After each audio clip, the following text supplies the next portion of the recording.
Earlier today, we reflected on the disturbing hatred that erupted online during Raila Odinga's funeral procession. Now, as evening falls, a new pattern has emerged that demands our attention, one that reveals perhaps the most profound irony of this entire saga. As we approach the end of this day of national mourning, we must acknowledge a peculiar and revealing truth. Those who claim to hate Raila Odinga the most have just spent their entire day, from morning until now, proving exactly how much space he occupies in their minds and lives. Think about what we have witnessed. For hours upon hours, these individuals have sat at their keyboards, typing hateful comments, refreshing their feeds, responding to defenders, and returning again and again to pour more venom into the digital void. As the funeral procession moved from Jomo Kenyatta International Airport through Nairobi's streets, they were there, commenting. As thousands gathered at Parliament and later Kasarani Sports Stadium, they were there, hating. As the sun moved across the sky, marking the passage of this historic day, they remained, unwavering in their commitment to expressing contempt. Let us pause and consider what this means. A full day, an entire day of one's life spent in the service of hatred, not building anything, not creating anything, not advancing any meaningful cause or improving any life, just hating. And in doing so, they have inadvertently answered a question they would never consciously admit: who truly had power over whom? The man they claim to despise, the man they insist was insignificant, a failure, unworthy of respect, this man has commanded their attention more completely in death than many living leaders ever could. He has occupied their thoughts, dictated their daily activities, and consumed their time. They have given him, freely and completely, the very thing none of us can ever reclaim. Hours, precious hours of their finite existence on this earth. If that is not a form of power, if that is not influence, then what is? This is not intended to mock these individuals, but rather to invite a moment of genuine reflection. When you spend an entire day, from dawn until dusk, focused on someone you claim means nothing to you, what does that truly say? When your hatred is so all-consuming that it becomes your daily occupation, when you cannot let a single hour pass without returning to express it again, who is really imprisoned by it? Who is really controlled by it? The psychological reality is stark and unavoidable. You cannot hate something without giving it power over you. You cannot spend your day obsessing over someone without making them central to your existence. The haters believe they are diminishing Raila Odinga with their words, but in reality, they are elevating him to the most important position in their own lives.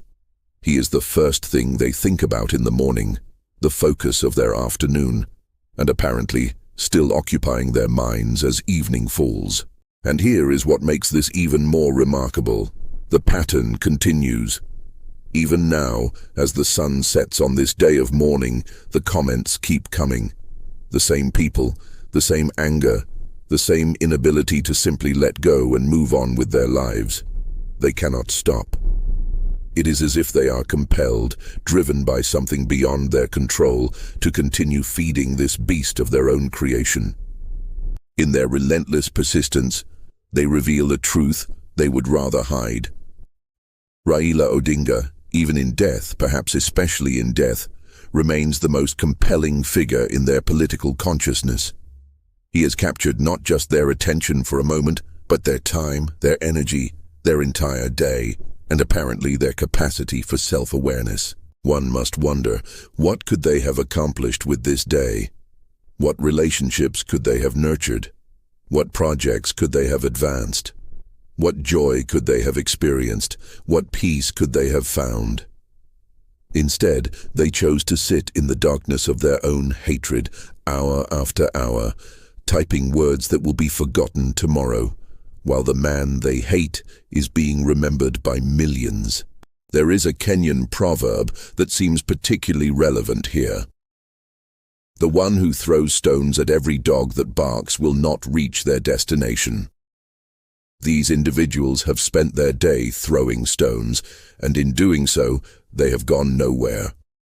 They are exactly where they started this morning, except now they are one day closer to their own inevitable end, a day they can never reclaim, spent on nothing of value. And perhaps most tragically, they do not see it.